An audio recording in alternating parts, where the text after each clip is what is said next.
ప్రకాశం జిల్లా విద్యోన్నతి ఫౌండేషన్ ద్వారా 10వ తరగతి చదువుతున్న మెరుగైన విద్యార్థులు స్కాలర్షిప్ కు ఎంపికై నైపుణ్యత పరీక్ష రాయనున్నారు. ప్రస్తుతం 10వ తరగతి చదువుతున్న మెరుగైన విద్యార్థుల కోసం తదుపరి 2 సంవత్సరముల చదువు కోసం మొదటి మరియు రెండో సంవత్సరం ఇంటర్మీడియట్ చదివే విద్యార్థులకు ప్రతి సంవత్సరం 10,000 రూపాయల చొప్పున 15 మంది విద్యార్థులకు గవర్నమెంట్ ఉన్నత పాఠశాల విద్యార్థులను ఎంపిక చేసుకుని ఒక్కొక్కరికి 10,000 రూపాయల చొప్పున 1,50,000 రూపాయలు ప్రతి సంవత్సరం ఇవ్వడం జరుగుతుందని అద్దంకి పట్టణ అభివృద్ధి కమిటీ కార్యాలయం నందు విజ్ఞోన్నతి ఫౌండేషన్ డైరెక్టర్ దూలిపాడ్ల వీరనారాయణ తెలిపారు. విద్యోన్నతి ఫౌండేషన్ ద్వారా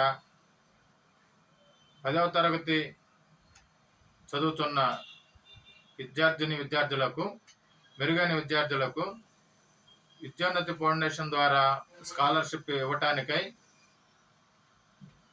స్కిల్డ్ టెస్ట్ ఈ నెల 11/2/24న ప్రకాశం బాలుర ఉన్నత పాఠశాల నందు జరుగునని విద్యోన్నతి ఫౌండేషన్ డైరెక్టర్ దూళిపాల వీరనారాయణ గారు చెప్పి ఉన్నారు.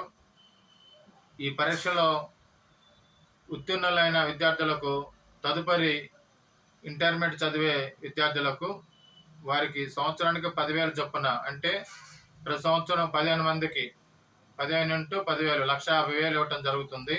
ఈ సంవత్సరం గత సంవత్సరం మొదటి సంవత్సరం చేశారు, ఈ సంవత్సరం రెండవ సంవత్సరం విద్యోన్నతి ఫౌండేషన్ చేయటం, ప్లస్ గత సంవత్సరం 1,50,000, మళ్ళీ ఈ సంవత్సరం 1,50,000, ఈ సంవత్సరం 3,00,000 రూపాయలు మెరుగైన విద్యార్థులకు అందజేయడం జరుగుతుంది. కాబట్టి ఈ సంవత్సరం దాదాపుగా అద్దంకి మండలం కానీ ఇంకొల్లు, జయబొంగళూరు మండలం, ఈ 3 మండలాల నుండి దాదాపుగా 24 స్కూల్స్కు పైగా ఈ పరీక్ష రాయటానికి విద్యార్థులు సమాయత్తమవుతున్నారు. ఈ విద్యార్థులు పాల్గొనే విద్యార్థులు 11/2/24 ఆదివారం ఉదయం పరీక్ష 10 గంటలకు మొదలవుతుంది, 12 గంటల వరకు జరుగుతుంది. కానీ 9 గంటల వరకే విద్యార్థులంతా కూడా అక్కడికి చేరుకొని విద్యార్థులంతా ముందుగానే అక్కడ సంసిద్ధులై ఉండాలని విద్యోన్నతి ఫౌండేషన్ వారు కోరుతున్నారు. కాబట్టి ఈ అవకాశాన్ని విద్యార్థులు ఉపయోగించవలసిందిగా కోరుచున్నాం.